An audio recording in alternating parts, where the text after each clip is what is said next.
Grey Jedi, an ongoing source of debate in the Star Wars fandom, has recently ignited heated discussions on Twitter. One particularly assertive tweet dismissed them as a non-existent concept, attributing their creation to individuals with a purportedly flawed grasp of the Force. The argument went further, suggesting that Grey Jedi serve as a vehicle for those with an inclination towards graphic violence to still perceive themselves as heroes. The retweeted post in question presented a Grey Jedi code, amalgamating aspects from both the Sith and Jedi doctrines. This depiction often aligns with characters who navigate the delicate balance between the light and dark sides of the Force, a narrative frequently explored in video games like the Jedi Knight series and Codemasters creations.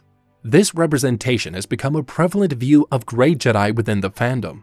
The origins of the Grey Jedi concept, rooted in video game narratives, seem to have added fuel to the ongoing discussions. Games like Jedi Knight have played a pivotal role in shaping the perception of these Force users, creating a dynamic where they embody a well-meaning hero with occasional forays into the use of Force lightning. As the debate persists, it's clear that Grey Jedi remain a topic of fascination and contention among Star Wars enthusiasts. Whether they are legitimate facets of the Star Wars universe or a construct born from fandom imagination, it continues to be a subject of spirited conversation. In games like The Force Unleashed, players get to embrace the dual thrill of being a virtuous character while wielding any Force power, adding an extra layer of enjoyment. However, the primary argument against Grey Jedi contends that these gameplay dynamics have been mistakenly intertwined with the established lore and philosophy of the Star Wars universe. Diving into this, it becomes evident that the matter isn't as straightforward as a simple dismissal. Examining the potential controversy within the Star Wars universe, Grey Jedi likely have sparked debate due to the fundamental Jedi discussions on morality. A central question emerges. Is something like Force lightning inherently bad? Or does its moral standing depend on the intentions of its use? This quandary forms a pivotal aspect of the broader Grey Jedi discourse. To fully appreciate this aspect, familiarity with the works like The New Jedi Order, Legacy of the Force, and other tales of the old Star Wars expanded universe becomes crucial.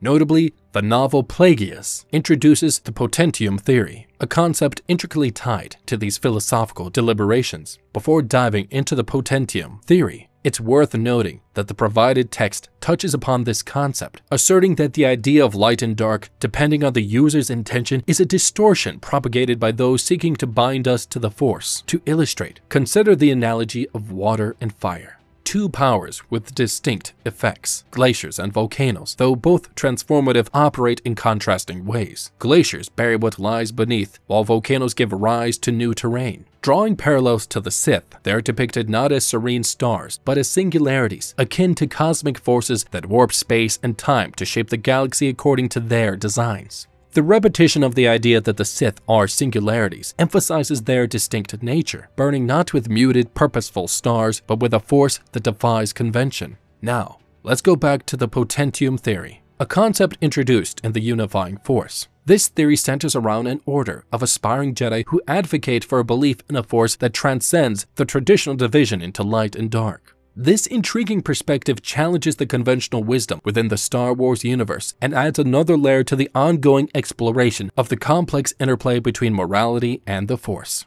In the realm of the New Jedi Order, the character Virgaira emerges as a voice challenging conventional views on the Force. According to Virgaira, the labels of light and dark merely serve as linguistic crutches, attempting to capture the profound sense of the Force, which transcends our limited understanding. She asserts that what we term the dark side is in fact the unbridled primal force, a manifestation encountered when one fully surrenders to its influence. Virgaira's takes an intriguing turn as she advocates not for a fusion of Jedi teachings with the dark side, but for something altogether. She argues that true greatness in any form necessitates relinquishing control, moving beyond the limitations imposed by Jedi restraint. Instead, she champions guided passion, asserting that controlled passion stifles power, and genuine greatness arises when embracing passion without barriers. This perspective ties into the concept of the unifying Force. According to her, the Jedi harbored a hidden truth, that there is no dark side. She posits that the Force is indivisible, lacking distinct sides, and therefore cannot take sides. The dichotomy of light and dark, in Virgaira's view, is a reflection of our profound ignorance about the true nature of the Force.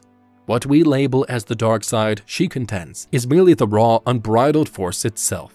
The crux of the argument lies in whether Jedi should incorporate the raw power of the Force, as advocated by Vergyra, into their awareness to tap into the unifying force. While she aligned with these teachings, it starkly contradicts the wisdom passed down by figures like Obi-Wan and Yoda, particularly in Luke's training. Yoda, a Star Wars advocate for a certain perspective, warns against even lightly delving into the dark side, emphasizing the dire consequences that inevitably unfold. And this sets the stage for two pivotal questions. Who holds the more accurate view of the Force, and does the universe warrant the existence of true Grey Jedis? Examining the evidence, Yoda's perspective appears to be more aligned with the intricate dynamics of the Force. His cautionary stance towards the dark side suggests a keen understanding of the inherent dangers. On the other hand, Vergyra's teachings takes a divergent path, challenging the traditional Jedi principles. However, subsequent works retroactively portrayed Vergyra as a Sith Lord, a narrative adjustment that has sparked disapproval among many fans, and myself included. This debate raises intriguing questions about the nature of the Force and the philosophical underpinnings of the Jedi. As discussions persist, it becomes evident that the concept of true Grey Jedi in the Star Wars universe remains entangled in complex narratives and varying interpretations of the Force. A consistent theme in Star Wars narratives is the idea that individuals with good intentions, when succumbing to darker impulses, can ultimately spiral into evil, a tale exemplified by characters like Anakin Skywalker and Jacen. While their descent into the dark side involved more than the occasional tapping into its powers, the underlying catalysts often stemmed from fundamental emotions, prominently fear. Anakin's journey, paralleling Jacen's, underscores the pivotal role of emotions that fuel the dark side, with fear acting as a potent catalyst in both cases. This echoes a central lesson from the Return of the Jedi, and arguably the core message across the Star Wars saga, that navigating and conquering one's fear is paramount. Palpatine's seduction of Anakin, promising power through understanding both the light and dark, further underscores the complexity of this moral struggle. Yoda's cautionary stance gains resonance as fear, anger, hate, and passion, intrinsic to the dark side, are deemed prerequisites for wielding its powers. That using these powers entails becoming a vessel for them suggests Yoda's wisdom in emphasizing restraint. While instances of good characters dabbling in dark side powers, the overarching narrative implies a perilous dance with the Force that can lead to a path of destruction.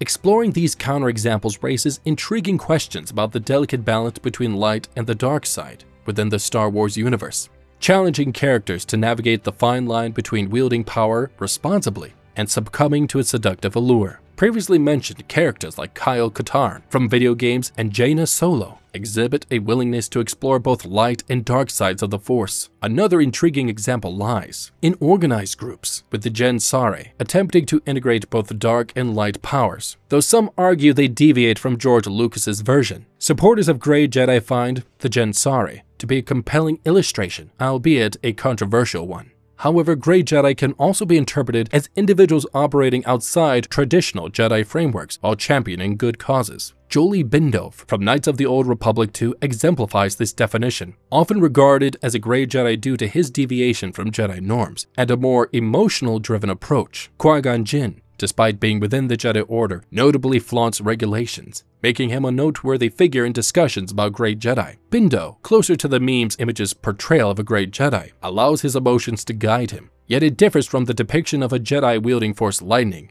a common association with Grey Jedi. These nuanced examples enrich the Grey Jedi concept, illustrating diverse interpretations within the Star Wars universe, and sparking ongoing debates among fans about the true nature and role of Grey Jedi characters. And that's all for today's video. If you like this, then do visit our channel for more interesting content. May the Force be with you.